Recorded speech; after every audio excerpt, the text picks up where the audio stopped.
Vamos a concentrarnos ya para comenzar la clase. Vamos a poner toda nuestra atención en este tiempo. Vamos a orar para comenzar el capítulo 27 de nuestra confesión de fe, que trata acerca de la comunión de los santos. Vamos a orar. Padre Celestial, Señor, invocamos tu nombre en esta hora, Señor, dándote gracias por todas tus misericordias, por tu gracia en Cristo Jesús, por habernos unido a ti, Señor, y habernos elegido desde antes de la fundación del mundo para ser santos y sin mancha delante de ti. Y te ruego, Señor, que ahora tú hables claramente a la iglesia acerca de este tema que queremos tratar, de este tema que está en las Escrituras abundantemente, Señor, y que tanto necesita nuestro corazón, tu iglesia, Señor. Bendícenos en este tiempo, te lo rogamos en el nombre de Jesús. Amén. Bien, hermano, como les decía, hoy vamos a tratar con el capítulo 27 de la confesión de fe, que trata acerca de la comunión de los santos. ¿Ustedes recuerdan en qué sección de la confesión de fe estamos nosotros ahora navegando? Al principio vimos lo que es el fundamento de la religión cristiana, qué cosa es Dios, la Escritura, la Santa Trinidad, el decreto de Dios, Cristo el mediador. Después, ¿qué vimos? Sí, pero un poco más general. A ver, Joel, ayúdanos ahí. La religión experimental. La religión experimental. O la vida teocéntrica. O la vida teocéntrica. Muy bien. Pero es la religión experimental. O sea, a partir del capítulo 10 en adelante, si mal no recuerdo, hasta el 28 o el 30. No. Hasta el capítulo 19. Hasta el capítulo 20, sí, 19. 19, es la religión experimental. Hasta el 20. Y después empieza ya de la libertad cristiana y la libertad escocesa, que es la institución de Dios. La institución. Okay. Y ahora mismo estamos en las instituciones divinas. Muy bien. Y la última etapa de la confesión de fe sería el mundo venidero. El juicio final del mundo venidero. Bien. Y entonces, vamos a tratar hoy entonces con la comunión de los santos. Dice el diccionario Strong que la palabra koinonía, que es la palabra comunión bíblicamente, la palabra koinonía se puede traducir como compañerismo, intercambio, participación y beneficio mutuo. Y una definición que da Hodge acerca de esta comunión, específicamente la comunión cristiana, él dice que es el cambio mutuo de servicios entre varios individuos que nace de un principio común en que todos están unidos. La naturaleza y grado de esta comunión dependerá de la naturaleza e intimidad de la unión de que procede. O sea que para redondear un poco estos conceptos, ¿de qué vamos a estar hablando en la mañana de hoy? De la comunión de los santos, de esa relación que tienen los santos, o sea, los apartados de Dios o los sacados del mundo para Dios, que son los creyentes, para ser santos y sin mancha, para tener una unión con Cristo y una comunión, una participación mutua, un compañerismo mutuo delante de Cristo entre todos ellos. La palabra comunión en español es una palabra compuesta y está formada por la palabra común, que no quiere decir que es algo común como que es frecuente. Común en el sentido de comunitario, de que pertenece a una mutualidad. Y la palabra unión. Bien, entonces vamos sin más a pasar a leer el primer párrafo de la confesión de fe. Ahí está el primer párrafo, yo se lo voy a leer. Dice: todos los santos que están unidos a Jesucristo, su cabeza, por su espíritu y por la fe, aunque no por ello vengan a ser una persona con Él, Participan en sus virtudes, padecimientos, muerte, resurrección y gloria, y estando unidos unos a otros en amor, participan mutuamente de sus dones y virtudes, y están obligados al cumplimiento de tales deberes públicos y privados de manera ordenada, que conduzcan a su bien mutuo, tanto en el hombre interior como en el exterior. La semana pasada nosotros terminamos las clases acerca de la confesión de fe, acerca de la iglesia, de la doctrina de la iglesia, y nosotros vimos muchas cosas de esta. Esto es una extensión necesaria de la doctrina de la iglesia. Sin este tema de la comunión de los santos y de la unión de los santos con Cristo, la doctrina de la iglesia quedaría todavía coja, aunque en el párrafo 5, si mal no recuerdo, se menciona muchas cosas de las que vamos a estar viendo hoy aquí. Bien, sin más, ¿qué ven ahí en el párrafo 1?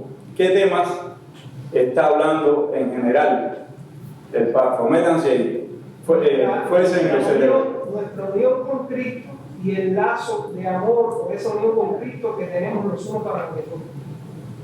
Ok, bien, ahí el puntero es lo primero, ¿no?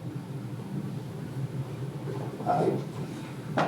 O sea, lo primero que trata, la primera idea es que los santos, ¿y quiénes son los santos?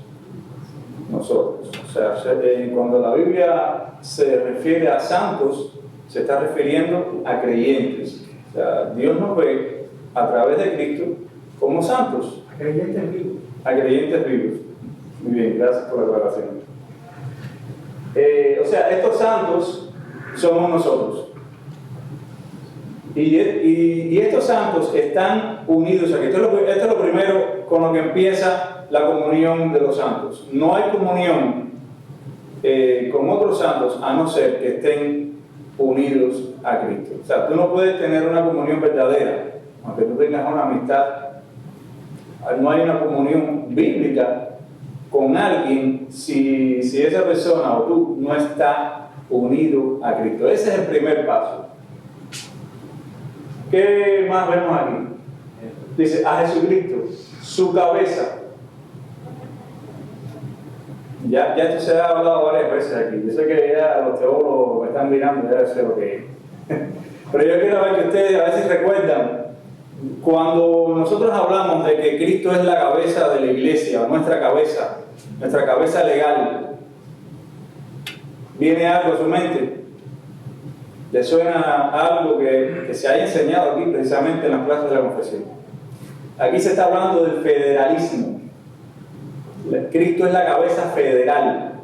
O sea, Cristo es la cabeza representativa de todo creyente de la iglesia. Ustedes recuerdan, no sé si recordarán, en una de las clases, yo traje una comparación de Thomas Goodwin.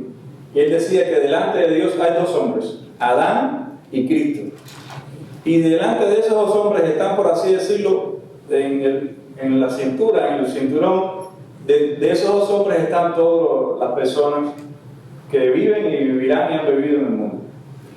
Los que están en Adán, Dios los ve a través de Adán, que están en caída en pecado. Los que están en Cristo, Dios los ve a través de Cristo. Eso es federalismo, eso lo vamos a explicar más adelante. ¿Qué más ven aquí? Dice que... ¿Sí? ¿Quién le llama?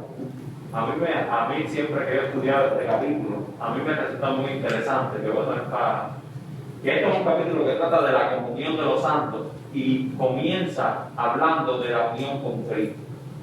O sea, como un capítulo que debería hablar más bien de que yo debo edificar a Joel a mí, que debemos tener paz uno con el otro, debemos tener amor. No, este capítulo comienza hablando de nuestra unión a Cristo. ¿Por qué razón? Porque nuestra unión con Cristo es vital para poder nosotros tener unión con nuestros hermanos. Cuando nosotros no llevamos una vida de unión a Cristo, cuando nuestra comunión con Cristo no es lo más importante, entonces nuestra comunión con nuestros hermanos se va a debilitar tremendamente. Y a mí me gusta mucho que ese párrafo habla de una unión con Cristo, que es increíble, porque fíjate que ellos tienen que aclarar, aunque no por ello vengan a ser una persona como él, porque ellos dicen que nosotros participamos de las virtudes, de los padecimientos, de la muerte, de la resurrección y de la gloria, o sea, de todo de Cristo. Ya como que me adelantaste la clase, pero yo voy a llegar ahí, hermano. Gracias por la intervención. Estás afilado, estás aprendiendo. Sí. Sí, realmente, sin la unión a Cristo no hay comunión entre los hermanos. Y dependiendo de esa comunión, del cuidado de esa unión que tengamos con Cristo, porque hay una santificación posicional, pero hay una santificación que es la activa, la que nosotros hacemos y perseguimos. Dependiendo de esa comunión, mi hermano, como él mencionaba, como Ricardo mencionaba, la comunión entre los hermanos es una comunión que no es directa, es una comunión indirecta. O sea, la comunión es a través de Cristo. Y si ambas personas están uniéndose cada vez más y más a Cristo, ahí va a haber comunión. Cuando hay uno que está llegando más cerca de Cristo, más en comunión con Cristo, y el otro está así, no puede haber mucha comunión. Ahí empiezan los problemas, los conflictos en las iglesias. Bien, pero yo quería que ustedes analizaran, antes de que yo se los enseñe, un poquito más el pasaje. Hablamos de la cabeza federal, del federalismo, de Cristo como la cabeza. Pero también hay otro detalle aquí. Dice, participan mutuamente. Y más adelante dice, de manera que nada que conduzcan a su bien mutuo. ¿De qué habla ahí? Mutuamente, bien mutuo. ¿Qué está enseñando? ¿Qué están enseñando esos teólogos, esos pastores a la iglesia de Cristo? Mutualidad, es como se llama la palabra en teología, mutualidad. En la iglesia debe practicarse la mutualidad. Tú no eres un ente aparte de la iglesia. O sea, hay quien dice, lo tuyo es mío y lo mío es mío. Eso lo dicen los comunistas. Pero la mutualidad es que nosotros participamos de todas las cosas que nosotros tenemos, la ponemos al servicio de la iglesia y de los hermanos. O sea, no quitando, como hacen los comunistas, el derecho a la propiedad privada y la santidad de la propiedad privada. Eso lo vamos a ver en el segundo párrafo. Pero hay una mutualidad para que no solamente las pertenencias, sino también los dones y los talentos que tú traigas de tu vida secular, de tu carrera o todas tus cosas, puedan beneficiar a la iglesia. Eso es mutualidad. Unos se ayudan mutuamente unos a otros. Bien, eso es de manera general de qué trata el primer párrafo. Entonces, como ya decíamos, ¿de qué nos habla el primer párrafo? De la base de la comunión de los santos, que es la unión con Cristo. Ahora, esta unión con Cristo, según Alexander Hodge, tiene vamos a verlo desde 3 puntos de vista. En primer lugar, esta unión con Cristo debe estudiarse con relación a la unión de Cristo y de su pueblo. Vamos a ver en segundo lugar, en esta primera idea de esa unión de los santos con Cristo, vamos a ver la intimidad de tal unión y lo que resulta de ella. Y en tercer lugar, vamos a ver que la unión entre el pueblo de Cristo hace que nazca una unión en ese pueblo. Vamos a ver cómo es la unión entre el pueblo de Cristo a través de esa unión. Bien. Vamos a ver entonces, en primer lugar, la unión de Cristo y de su pueblo. Es la primera idea que nos da el párrafo. ¿Qué dice la primera parte del párrafo? Lea ahí, Ricardo. Todos los santos que están unidos a Jesucristo, su cabeza por su espíritu y por la fe, aunque no por ello vengan a ser una persona con él, participan. Todos los santos que están unidos a Jesucristo. Así empieza el párrafo. Esa es la primera idea. La primera idea es la unión de Cristo y de su pueblo. Y vamos a ver que todos los santos están unidos a Cristo, su cabeza, por su espíritu y por la fe. Vamos a ver entonces de esa unión su fundamento, su naturaleza y el modo en que ocurre esta unión. O sea, cómo ocurre la unión de estos santos con Cristo. Y mis hermanos, el fundamento de esa unión es la elección de Dios. Nosotros no elegimos estar unidos a Cristo. Cristo nos eligió para que nosotros fuésemos santos y sin mancha delante de Él. Y eso es lo que dice Efesios 1:4. Dice, según nos escogió en Él antes de la fundación del mundo, para que fuésemos santos y sin mancha delante de Él. Hermanos, el fundamento de la unión que existe entre el verdadero creyente y el Señor Jesús descansa en el propósito eterno del Dios Trino, expresado en el decreto de la elección. Dios decretó elegir a un grupo de personas para que fueran santos y sin manchas delante de Él, para que esas personas fueran para la alabanza de la gloria de su gracia. Y ese es el fundamento de la unión del creyente con Cristo. Ahora también, en segundo lugar, vemos que ese fundamento no solo se limita a la elección, al decreto de la elección, sino también que ese fundamento también está basado en el pacto eterno de gracia formado entre el Padre y el Verbo como la cabeza mediadora de su pueblo, tratando con la cabeza como representante de los miembros y con los miembros representados por la cabeza y proveyendo para la salvación por él. Y ahí tenemos nosotros Juan 17, 2 versículos. Juan 17, 2 dice, como le has dado potestad sobre toda carne, hablando del Hijo, para que dé vida eterna a todos los que le diste. Esta es la oración sacerdotal de Cristo por la iglesia, por sus discípulos y por todos los que habrían de venir. Y dice Cristo, como le has dado potestad sobre toda carne, o sea, a Cristo, para que dé vida eterna a todos los que le diste. O sea, ahí está el pacto de gracia en la eternidad entre el Padre y el Hijo. Y dice también más adelante, he manifestado tu nombre a los hombres que del mundo me diste, tuyos eran y me los diste. ¿Quién eligió? El Padre. ¿Quién salvó? El Hijo. Ellos fueron los primeros que empezaron esta intención de que nosotros estuviéramos sentados aquí hablando de la salvación que estamos disfrutando, de la salvación de Dios.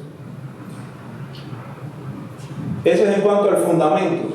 Ahora, no solo, vamos a ver también que la unión de Cristo y de su pueblo, además de ese fundamento, tiene una naturaleza. Y es lo que yo les decía, es una naturaleza federal. Vamos a explicar eso un poquito. Dice, es una naturaleza federal y representativa, por lo que Cristo obra en todas las cosas como su cabeza federal, en sustitución de aquel y en favor del mismo. De aquí es que nuestro estado legal es determinado por el suyo, y sus derechos, honores y relaciones son hechos nuestros en compañía de él. Todo lo que pasó delante de Dios con Cristo, nosotros en Cristo somos beneficiarios de él. Dice 2 Corintios 5:21, al que no conoció pecado, Dios lo hizo pecado por nosotros para que nosotros fuésemos hechos justicia de Dios en él. Amén. Nadie puede comprarse la justicia que Dios exige para no mandarte de cabeza al infierno completito.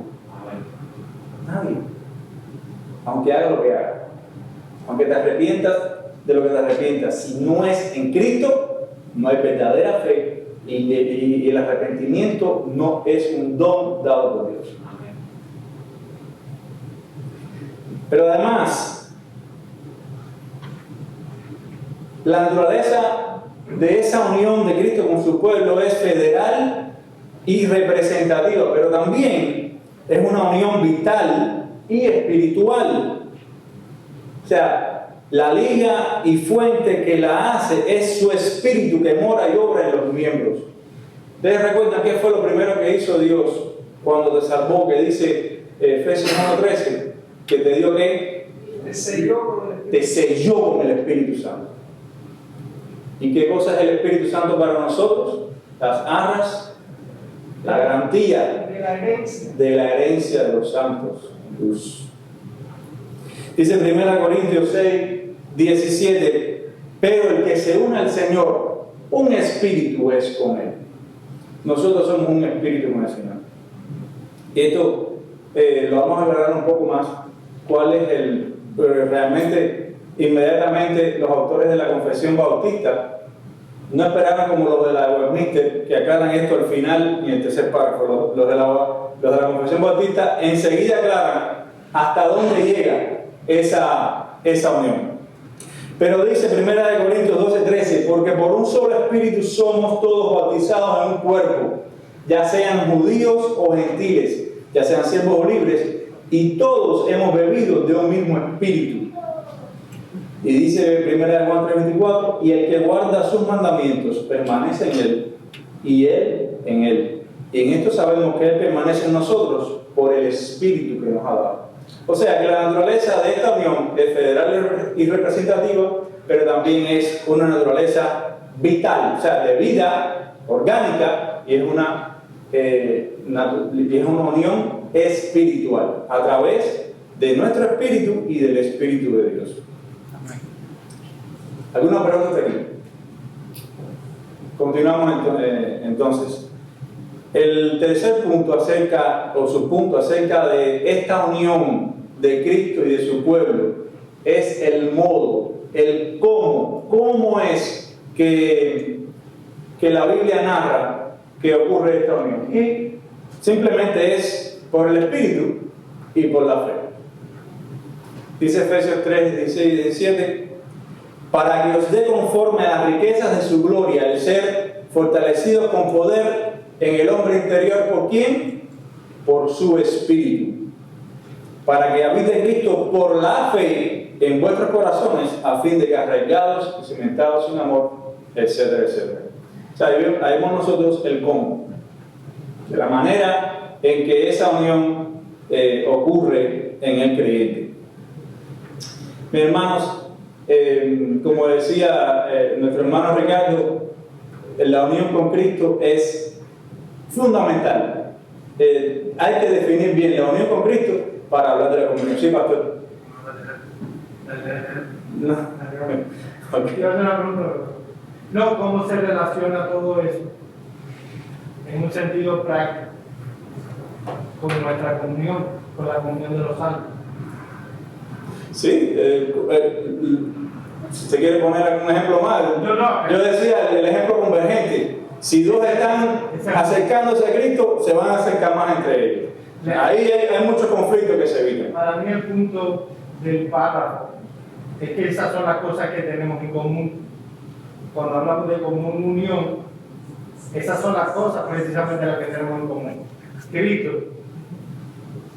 el Espíritu, la fe, las cosas que participamos de Cristo.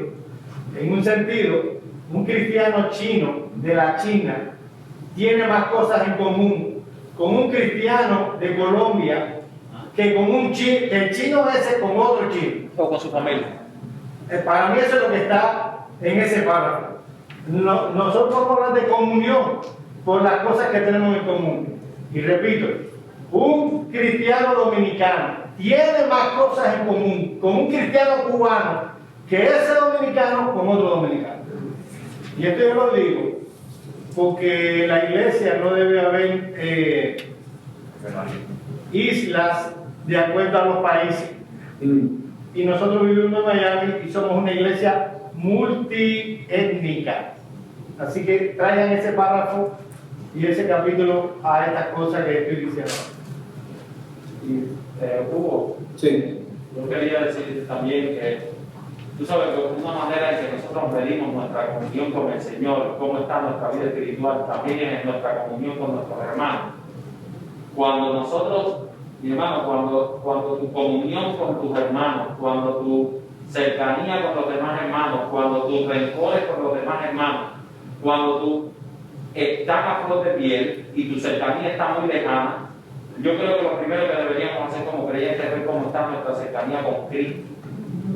O sea, porque inevitablemente por sus frutos los conoceréis. O sea, y realmente los frutos de la carne, que son, cuando vamos a hablar de las cosas sociales, de los frutos de la carne, contiendas, divisiones, envidias, pleitos, celos, todas esas cosas vienen del orgullo. Eso es pecado en el corazón, eso es un orgullo que no está trabajado, que no está mortificado. El orgullo de no aceptar lo que Dios te da, te lleva a la envidia, a la codicia de las cosas ajenas. Los celos te llevan a no alegrarte de los éxitos de los demás. El odio, que es lo contrario a un amor cristiano, te lleva a alegrarte de las caídas y de los tropiezos de los hermanos. O sea, eso es carne. Carne a 25 la libra, como decíamos en Cuba. Ahí es. En su estado puro. Aguayón ahí, la nalga de vaca. Carne carnota. Mi hermano, pero el fruto del Espíritu empieza con amor. Y Pablo, antes de hablar de los dones espirituales, después de hablar de los dones espirituales, antes de hablar de lenguas y de profecía, él dice, pero tenemos que hablar del camino más excelente. El camino más excelente en la iglesia es el amor. Y es el más difícil. Porque el hombre es un ídolo, o sea, es una fábrica de ídolos. Y se hace ídolos de esto, de lo otro, de sí mismo, y su corazón está lleno de ídolos y de orgullos. Entonces, una vez más, lo básico, lo fundamental es que nosotros tenemos que estar unidos en Cristo para tener una comunión con hermanos, y tenemos que perseguir esa unión con Cristo, esa comunión con Cristo, para poder tener una comunión real con nuestros hermanos, una comunión beneficiosa para las relaciones de la iglesia. Amado.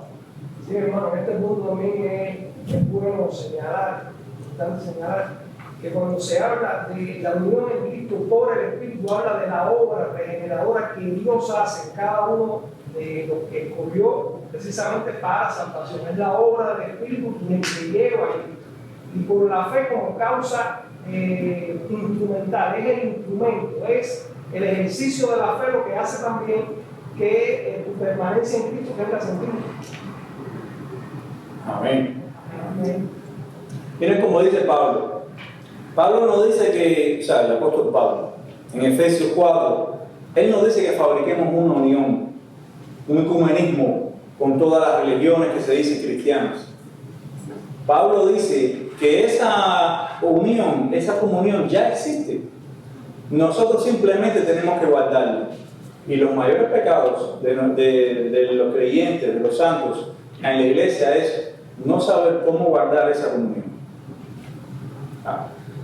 ¿Qué tienes que hacer para guardar esa comunión? Ir al hermano y hablar, pedir perdón, tratar de acercarte al hermano. Hermano, hay hermanos que son difíciles, que aunque tú te acerques a él, lo invites a la casa, le hagas un texto, no quieren. Bueno, ya Dios tratará con él. Uno tiene que realmente tener calma y dejar que Dios obre en la vida, en los corazones de todos los creyentes. Pero lo que compete a nosotros, hermano, si algo delante de Dios, cuando tú vas a orar, te intranquiliza, porque tú tienes un problema no resuelto con un hermano, ve resuelve con el hermano, al menos trata. Y si no trata, bueno, si no se resuelve, déjalo hasta que se resuelva. A veces no hay que aplicar Mateo 18, disciplina de la iglesia, ni mucho menos. Es simplemente tener un poco de paciencia y dejar que Dios trate con esas personas. Miren cómo dice Pablo en Efesios 4. Dice, con toda humildad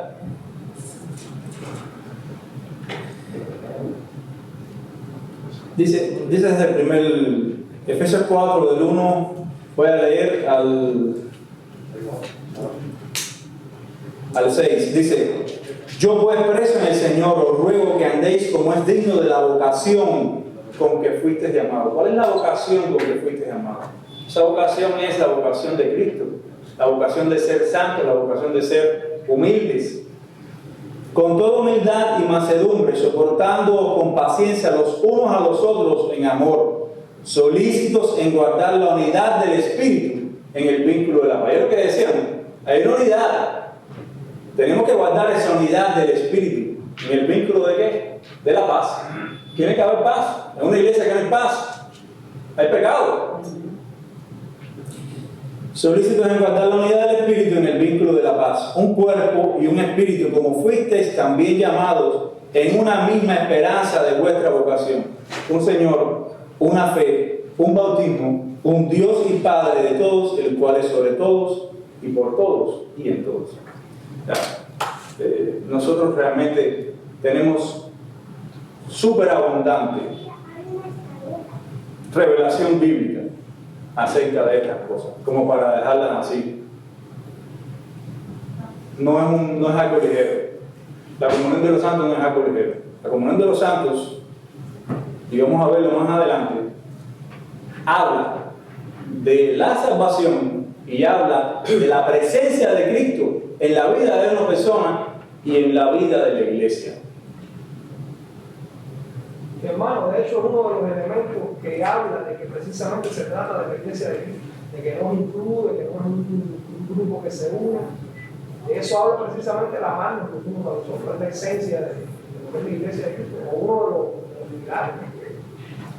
Así mismo es. Esto no es un club social donde nosotros tenemos una comunión social y nos pusimos de acuerdo para estar juntos. Nos trajo Cristo. Y por una manera u otra, su gracia nos ha unido aquí, como une a muchos otros creyentes en todo lugar. Bien,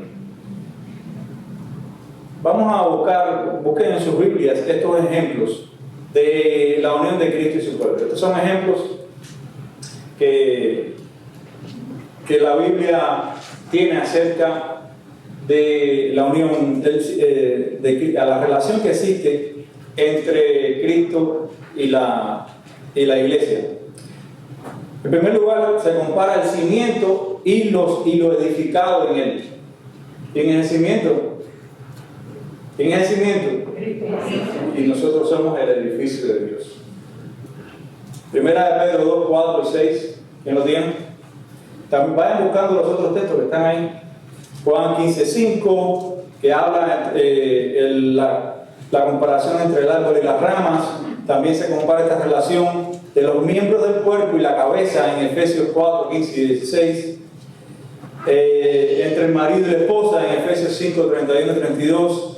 Y entre Adán y sus descendientes en Romanos 15, 12 y 9. ¿Quién tiene el primer texto?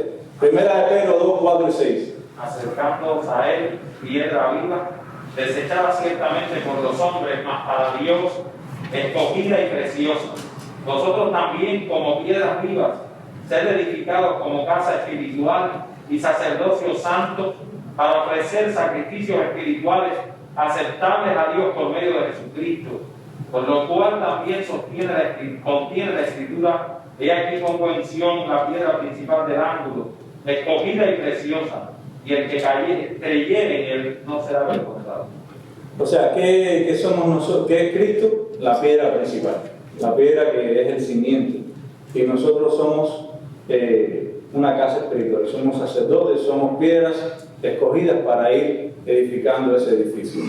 Ahora, la relación entre el árbol y las ramas, o entre la vid y los pámpanos, en Juan 15, 5. ¿Quién lo tiene? Vayan buscando Efesios 4, 15, no se me duerman, vamos. ¿Quién tiene Juan 15, 5?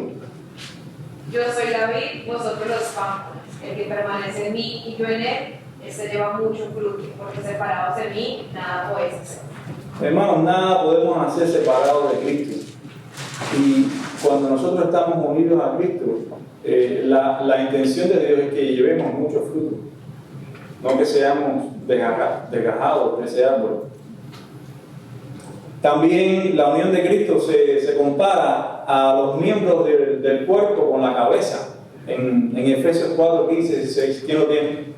Sino recibiendo la verdad en amor, crezcamos en todo en aquel que es la cabeza, esto es Cristo, de quien todo el cuerpo bien concertado y unido entre sí con todas las coyunturas que se ayudan mutuamente, según la actividad propia de cada miembro, recibe su crecimiento para ir edificándose en amor. O sea que Cristo es la cabeza, nosotros somos el cuerpo, con todas las coyunturas, muñeca, codo, hombro, cadera, rodilla, y los miembros, que son los 4 miembros. O sea, usted no tiene un cuerpo que es una lengua y 2 oídos y un pie. No, usted tiene todo un cuerpo. O sea, cuando Dios hace esa comparación es para que nosotros entendamos, y los antiguos lo sabían también, que la cabeza es lo que dirige todo. Cuando la cabeza no funciona bien, el cuerpo es un vegetal. O sea, cuando el cuerpo está bien unido a Cristo, el cuerpo funciona. Y todos los miembros tienen su función en el cuerpo. Ningún miembro es de desechar. Todos tienen su función. Y no puede haber una función en una iglesia del cuerpo de Cristo que sobrepase a otras en dignidad. Aunque hay cosas que se ven más, hay dones que se ven menos, pero todos están puestos por Dios para la mutualidad, para servirnos los unos a los otros y para edificarnos los unos a los otros. Entre el marido y la esposa también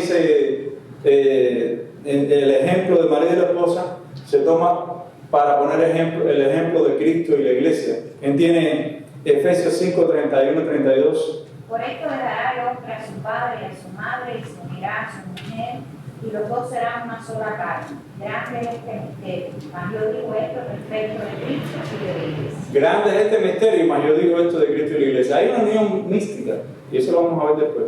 Hay una unión de Cristo y la iglesia que es comparada con la unión en cuerpo y alma que existe entre el esposo y la esposa. Y también entre Adán y sus descendientes en Romanos 5, 12 y 19. Por tanto, así como el pecado entró en el mundo por un hombre y por el pecado la muerte, también así la muerte pasó a todos los hombres por cuanto todos pecaron.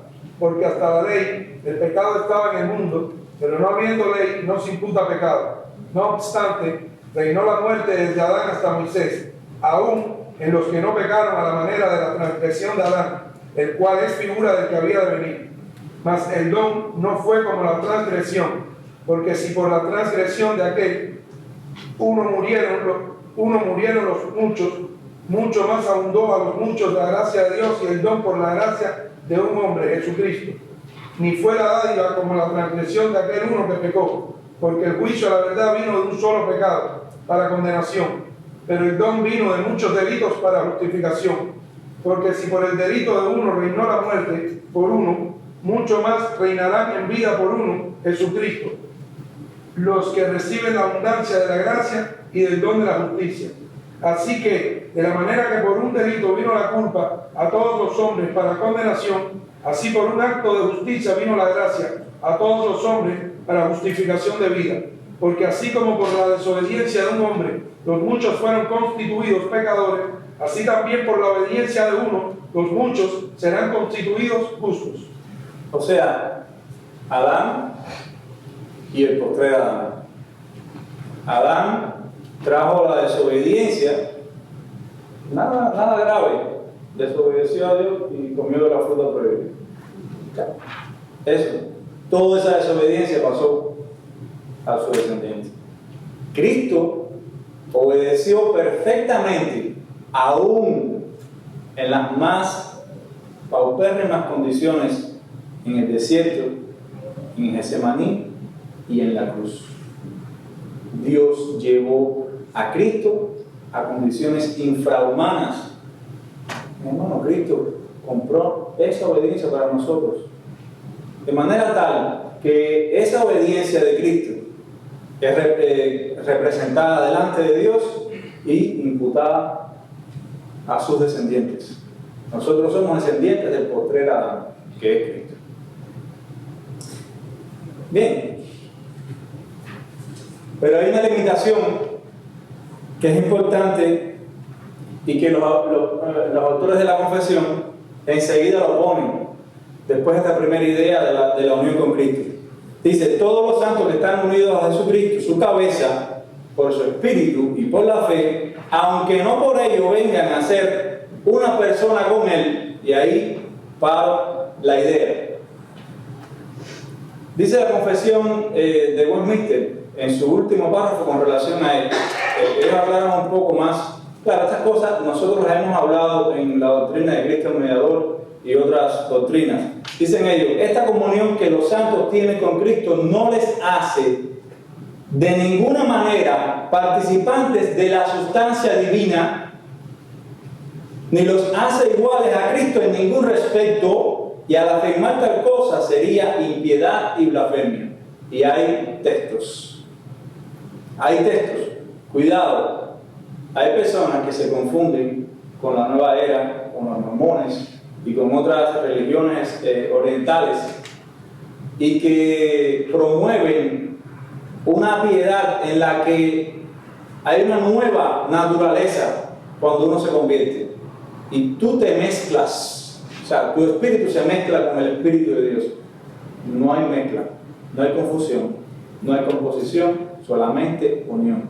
Hay que ser exactos a la manera de pensar bíblica y a la manera de expresar lo que uno cree.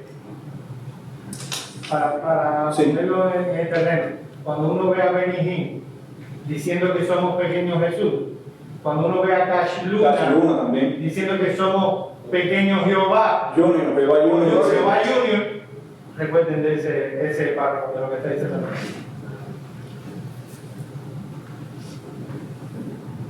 Los teólogos han llamado, lean ahí, a esto unión mística, porque no puede conocerse a menos que la revele el Señor. O sea, nadie puede tener la revelación de la unión con Cristo a no ser que Dios se lo revele. O sea, la salvación es una revelación. El verse en el reino de Dios, el verse en Cristo, es una revelación de Dios. Porque no puede conocerse a menos que lo revele el Señor, y porque es tan incomparablemente interna y excelente que sobrepuja a cualquiera otra unión de las que conocemos. Sin embargo, no es misteriosa en el sentido de que envuelva alguna confusión entre la personalidad de Cristo y la nuestra, ni nos hace participantes de su divinidad o iguales a Él en algún respecto. Aquí hay exactitud teológica. Aquí hay, mis hermanos, tiempo delante de la Biblia y en oración delante de Dios para poner en orden estas palabras. Es una unión entre personas en la que cada una retiene separada su identidad y en el que el creyente, aun cuando es bendecido y exaltado en un grado sin medida, continúa no obstante subordinado, dependiendo del todo del Señor Jesús. Hay textos que dicen que esa plenitud de Cristo nosotros la tenemos sin medida.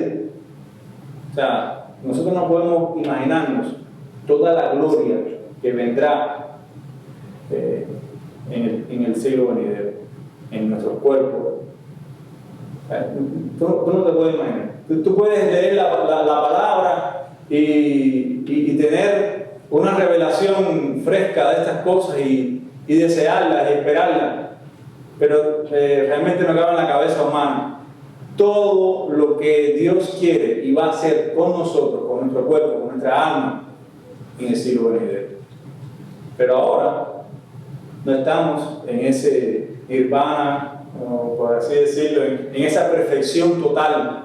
Nosotros tenemos que estar subordinados a Cristo en todo. La dependencia, mis hermanos, la dependencia de Cristo no es sustituida con nada. Dice Isaías 42:8 con relación a esto: yo Jehová, este es mi nombre, y a otro no daré mi gloria ni mi alabanza a escultura. Dios no comparte su gloria. Dice también 1 Corintios 8:6, mas para nosotros solo hay un Dios, el Padre, de quien son todas las cosas, y nosotros en Él, y un Señor Jesucristo, por el cual son todas las cosas, y nosotros por Él. También dice Colosenses 1:18-19, y Él es la cabeza del cuerpo, que es la iglesia, el que es el principio, el primogénito de entre los muertos, para que en todo tenga la preeminencia, por cuanto agradó al Padre que en Él habitase toda plenitud. O sea que Dios no comparte su gloria con nadie, sin embargo, Cristo es la imagen del Dios invisible. En Cristo habita toda la plenitud de Dios. Doctrinas erróneas sobre la unión con Cristo. Como lo mencionaba, el mormonismo y la nueva era preconizan que el individuo puede llegar a un grado de perfección tal que llegue a ser Dios. Y eso es lo que estaba hablando el pastor acerca de Benigni, Cash Luna y todos esos teólogos de la tercera hora carismática, nueva era y esas cosas. Pero también hay una posición teológica que es un poco más vieja, que nace del pietismo alemán, si mal no recuerdo, que es el pietismo. Reaccionando al pietismo alemán, que es el pietismo. Y ellos creen que ser uno con Cristo, ya simplemente con estar unidos a Cristo, eso conlleva pasivamente a que Él va a hacer el trabajo por nosotros. ¿Cuál es el texto lema de esa persona?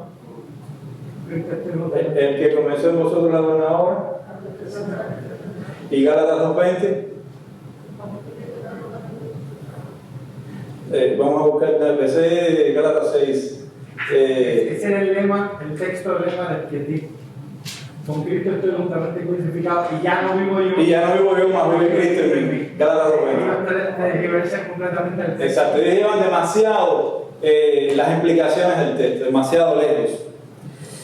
O sea, ellos dicen, Él nos va a santificar, Él nos va a perfeccionar, Él nos va a purificar, etcétera, sin que nosotros tengamos que hacer nada. Simplemente lo que tenemos es que mantener la comunión con Cristo y no ocuparnos tanto en la piedad. Nosotros solamente tenemos que llenarnos de Él. Y realmente nosotros tenemos suficiente revelación bíblica acerca de lo contrario. Dios nos dice que nosotros tenemos que ocuparnos en nuestra salvación, no porque la perdamos, sino porque es una obligación del creyente ocuparse en la salvación, trabajar en su salvación, crecer en la salvación. No somos salvos simplemente para no ir de cabeza al infierno. Nosotros somos salvos para ser santos y sin mancha delante de Él desde ahora, no en el futuro. Desde ahora. Eso es trabajar en la salvación. Dice Colosenses 3:5.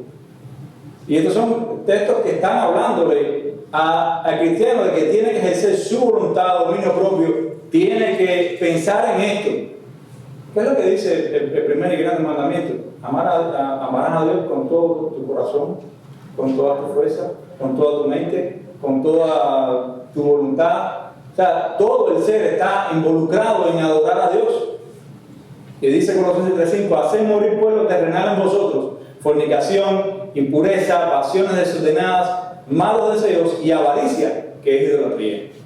Y dice 2 Corintios 7:1, así que, amados, teniendo tales promesas, limpiémonos de toda inmundicia de la carne y del espíritu, perfeccionando la santidad en el temor de Dios. O sea que el pietismo, pues muy bonito y nosotros a veces cantamos himnos que yo sé que vienen de personas que fueron pietistas, pero hay algunas variaciones que se han hecho esos himnos muy bien pensadas teológicamente. Yo no se lo voy a comentar más, pero hay muchos signos de pietistas preciosos que hablan de esta unión con Cristo. Continuamos. En segundo lugar, vemos en el párrafo la intimidad de la unión y lo que resulta de ella. La intimidad de esta unión con Cristo y lo que resulta de ella. Sigue diciendo el párrafo. Todos los santos que están unidos a Jesucristo, su cabeza, por su espíritu y por la fe, aunque no por ello vengan a ser una persona como él, participan en sus virtudes, padecimientos, muerte, resurrección y gloria.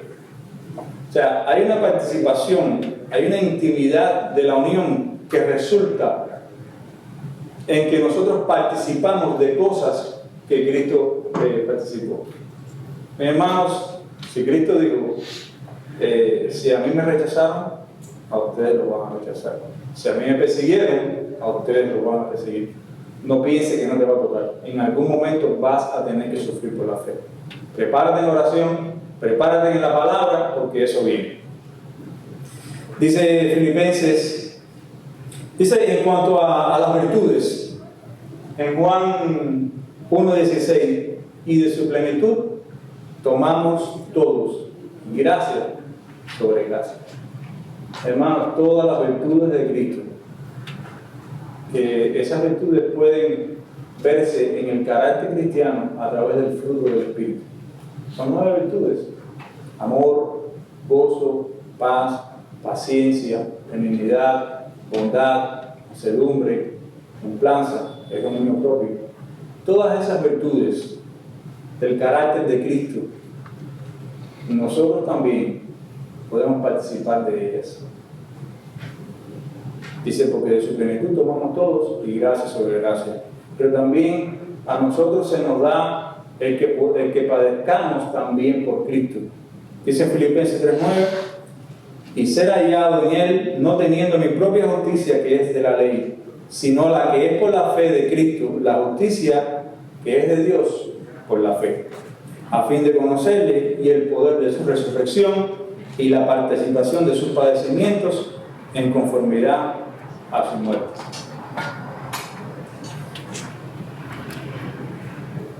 Y en segundo lugar, la participación de esa unión con Cristo también nos hace que nosotros participemos de su resurrección y gloria, como dice Pedro 1, 3 y 4, primera de Pedro. Bendito el Dios y Padre de nuestro Señor Jesucristo, que según su grande misericordia nos hizo renacer para una esperanza viva por la resurrección de Jesucristo de los muertos, para una herencia incorruptible, incontaminada e inmarcesible, reservada en los cielos para vosotros. Eso es en cuanto a el alcance de la unión, o sea, con Cristo. Nosotros participamos de las virtudes, de los padecimientos y de la gloria de Cristo. Y en tercer lugar, la unión entre el pueblo y Cristo hace nacer un amor. Hace nacer un amor que es mutuo entre los creyentes. Dice, sigue diciendo el párrafo, y estando unidos unos a otros en amor, participan mutuamente de sus dones y virtudes. Y esto es lo que dice Juan 13:34. Un mandamiento nuevo doy, que os améis unos a otros, como yo os he amado, así también os améis unos a otros. Y dice, y es lo que hablaba Ricardo al principio, la manifestación del amor en la iglesia. Dice Juan 13:35, en esto conocerán que todos sois mis discípulos si tuviereis amor los unos por los otros. Cuando un no creyente va a una iglesia y ve el amor entre los hermanos, ¿qué es lo que dice 1 Corintios? Que dice el no creyente, aquí vive Dios. Esta es la casa de Dios. Porque eso es en el mundo. En el mundo lo que hay es celos, contienda, envidia, hacerte daño, enemistades a la potencia máxima. Pero Cristo enseñó el que a hierro mata, a hierro muere.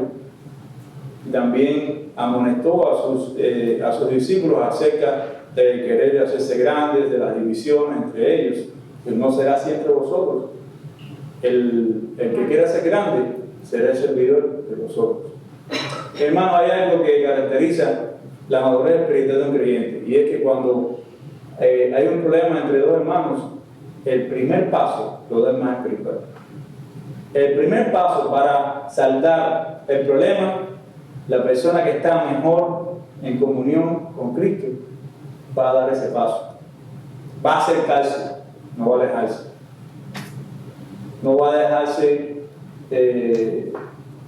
engañar por su orgullo, por su autocompasión, por su autojusticia. Dice Efesios 4:15, antes hablando de la verdad en amor, crezcamos en todas las cosas en aquel que es la cabeza, en Cristo. Yo creo que voy a tener que dejar la clase aquí en... Si el pastor no está, yo sigo. Realmente no quedan muchas diapositivas y puedo dar el segundo párrafo en una... Mira lo que dice...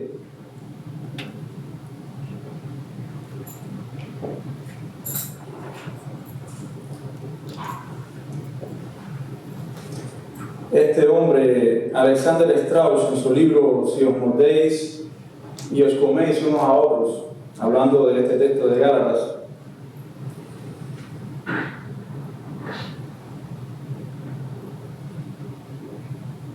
dice, él cita a Lewis diciendo, C.S. Lewis diciendo, que Lewis describe el orgullo como un cáncer espiritual que devora la más mínima posibilidad de amor o de alegría o incluso de sentido común. Y sigue diciendo, las buenas relaciones en la iglesia pueden ser preservadas si toda la congregación se arropa con humildad. La humildad es el aceite que permite que las relaciones en la iglesia funcionen sin problemas y con amor. La humildad es esencial para la unidad y la paz en una iglesia local. Hay otra, dice Juan Crisóstomo hablando del orgullo, dice, la vanidad o el orgullo nos da una visión distorsionada de la realidad. Nos engaña haciéndonos pensar que somos mejores que otros, que sabemos mucho más de lo que realmente sabemos, o que somos más santos o dotados de lo que realmente somos. Dice Juan Crisóstomo, nada es más alto que la humildad de mente y nada más bajo que la jactancia. Debido a que la naturaleza del orgullo es pensar demasiado de sí mismo, Pablo advierte en Romanos 12:3, y él dice, digo pues por la gracia que me es dada a cada cual que está entre vosotros, que no tenga más alto concepto de sí que el que debe tener, sino que piense de sí con cordura conforme a la medida de fe que Dios repartió a cada uno. Y en Gálatas 6:3 dice, porque el que cree ser algo no siendo nada, a sí mismo se engaña. Hermanos, hay que tener mucha humildad en la iglesia, en el ejercicio de los dones, en el ejercicio de las relaciones con los hermanos. Hay que tener mucha humildad, porque el orgullo siempre va a hacer que nosotros nos alejemos de los hermanos y nos alejemos de Dios mismo y nos hacemos daño.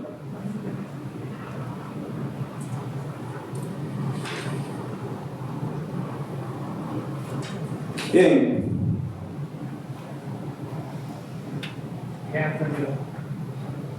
¿No? 3 minutos. Vamos a ver si aprovecho estos 3 minutos.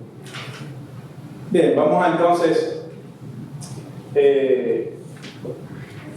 a terminar el párrafo.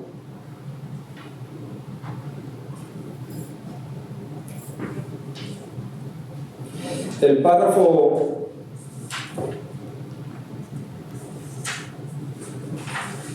párrafo termina diciendo,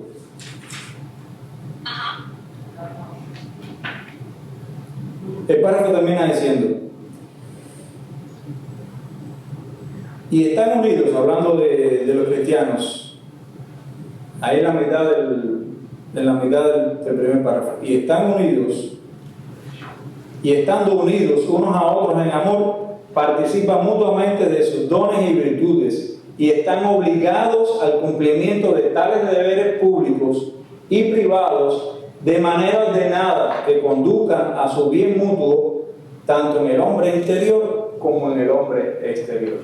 O sea que no solamente es el edificar a tus hermanos con el don que tú tienes aquí en la iglesia el domingo, el pedacito de sino también que esa mutualidad también se refiere al hombre exterior. Hay que ocuparse de las necesidades físicas y materiales de los hermanos y pensar en ellos. Y si hay un hermano que perdió el trabajo, la esposa se enfermó, tiene 2 o 3 muchachos, hermano, hay que pensar en eso.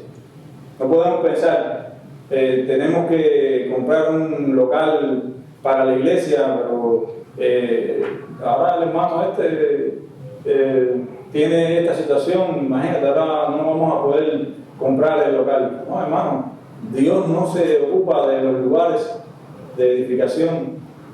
Dios, hay listas de ayuda en la iglesia. Primero, para los pastores que se dedican a la predicación, a la enseñanza de la palabra. Y segundo, a las viudas y los necesitados. Esas son las listas de ayuda específica en la iglesia. Son cosas que la iglesia tiene que tener en prioridad. Ahora mismo, nosotros, vamos a poner el ejemplo. Bien, vamos rápidamente a ver el párrafo 2.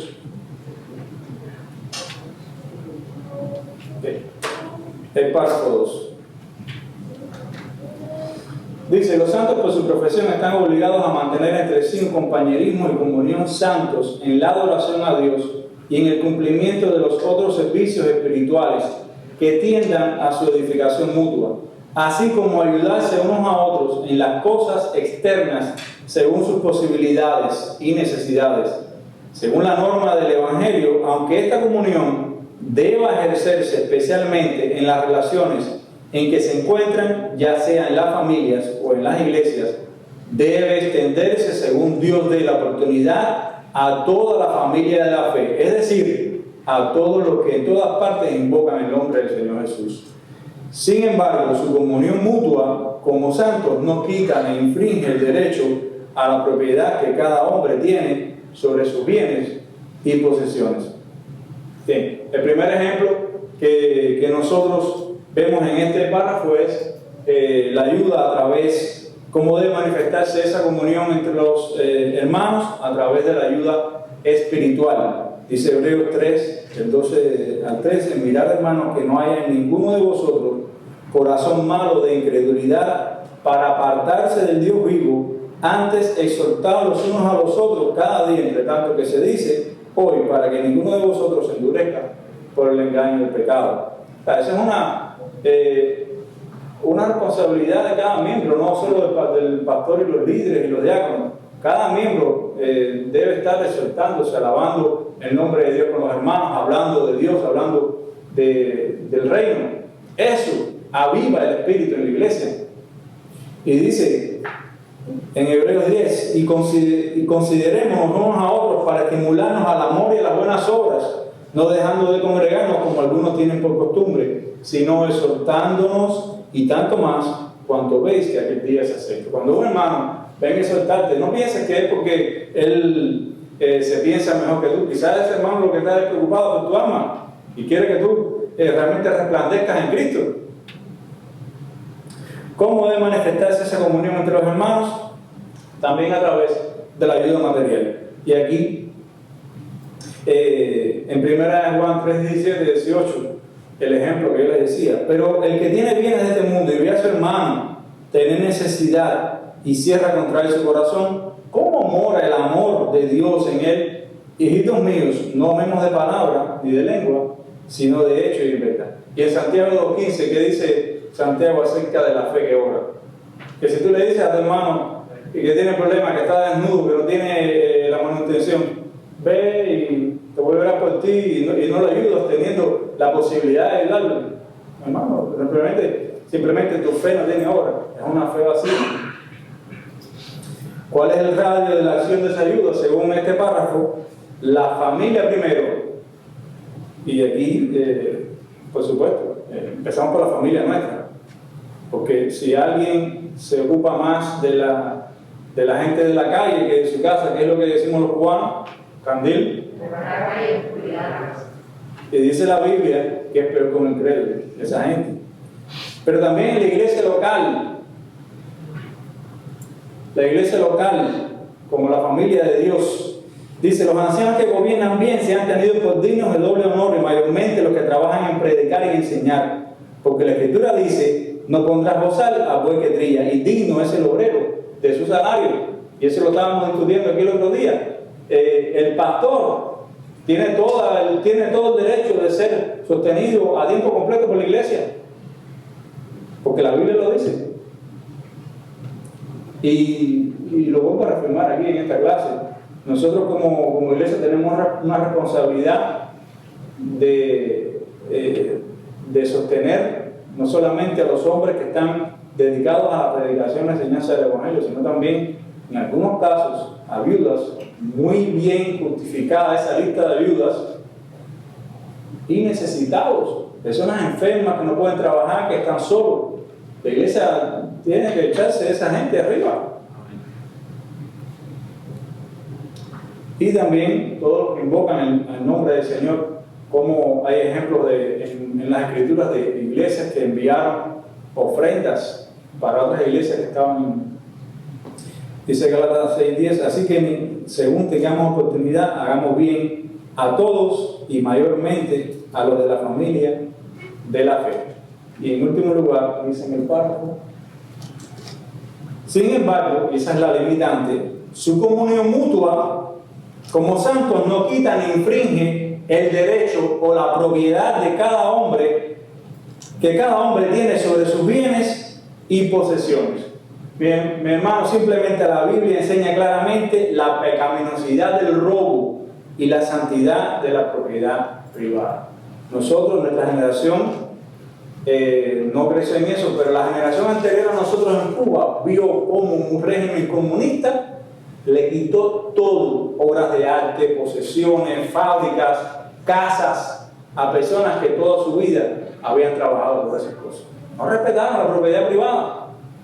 Y le dijeron: lo tuyo es mío y lo mío es mío, como dicen los comunistas. Y eso es lo que está promoviendo todo este movimiento socialista. Cuidado con eso.